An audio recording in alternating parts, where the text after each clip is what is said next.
À 8h47, l'instant écho ce mardi matin, c'est avec Thibaut de Barcy. Bonjour Thibaut. Bonjour. Et à nouveau, un meilleur vœu, bonne année, bonne fête, tout ça, vous allez bien ? Super, merci. Alors, on parle ce matin d'un sujet que vous affectionnez, on en a déjà parlé en 2021. Le cashback, c'est quand on est remboursé ou quand on est récompensé d'une partie de ses achats effectués. C'est bien ça ? Voilà, donc c'est un peu rubrique conso pour la première rubrique de l'année.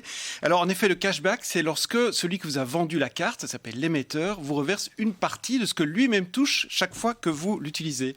Ça a été inventé aux USA en 1986. Aux États-Unis, c'est vraiment une institution, sauf qu'en Europe, c'est beaucoup moins courant. Et pourquoi c'est moins courant ? Parce que c'est vrai que, je ne sais pas, Julien et Martin, vous l'utilisez, le cashback ? Non. Voilà. Alors la raison est simple, c'est que la réglementation européenne, en 2015, a décidé qu'il fallait un peu rééquilibrer les choses entre les commerçants et les émetteurs de cartes. Et donc, ils ont plafonné la commission que les émetteurs, donc souvent les banques, reçoivent.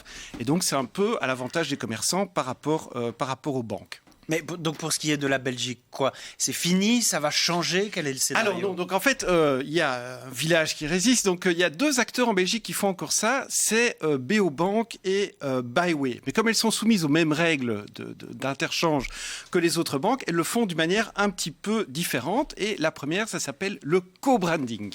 Alors ça, je crois que c'est quand il y a une marque qui propose de vous vendre une carte de crédit et qui a des avantages pour les achats effectués sur un réseau qu'elle a créé. Exactement. C'est ça ? Donc Beobank, par exemple, ils ont une carte de crédit en partenariat avec QA, donc pour l'essence, une autre avec Neckermann pour les voyages, tandis que ça c'est pour Beobank, et Byway, ils sont derrière la Mastercard IKEA Family, par exemple. Et donc l'avantage pour les banques, c'est que ces marques distribuent les cartes de crédit pour elles, donc elles font un peu leur boulot, et pour les marques, l'avantage, c'est qu'elles peuvent fidéliser les clients à travers les avantages qui sont octroyés via la carte. Et il y a une deuxième technique. Alors, la deuxième technique, c'est que... Exactement. La deuxième technique, c'est que toutes ces cartes sont assorties de ce qu'on appelle un crédit rollover, c'est-à-dire vous n'êtes pas obligé de rembourser toutes vos dépenses du mois à la fin du mois, vous pouvez reporter. Donc, ça veut dire que vous avez une ligne de crédit attachée à la carte, et sur ce crédit, vous allez payer un taux d'intérêt, par exemple, de 12%, ce qui est une marge intéressante pour les banques.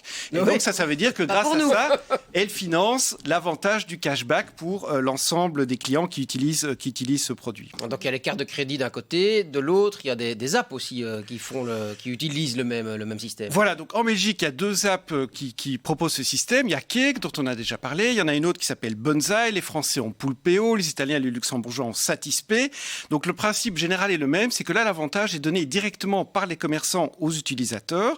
Donc c'est un peu comme les coupons qu'on découpait dans les journaux au bon siècle dernier, sauf que là, tout est digitalisé, évidemment. Donc c'est souvent des offres qui sont plafonnées, qui sont limitées dans le temps, mais souvent qui sont aussi plus agressives. Et sinon, les cartes de fidélité, ça c'est has-been, on est complètement...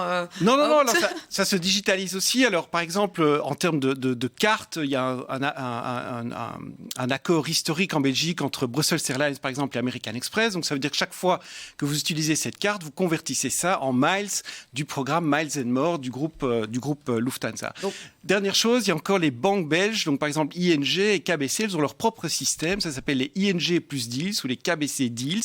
Donc chaque fois que vous utilisez les moyens de paiement de ces banques, vous devez activer ces avantages sur leur plateforme. Donc conclusion, le cashback n'est pas mort, Thibaut. Pas du tout, il est en pleine résurrection, mais à travers différents moyens, différents canaux. Différents dispositifs. Merci beaucoup.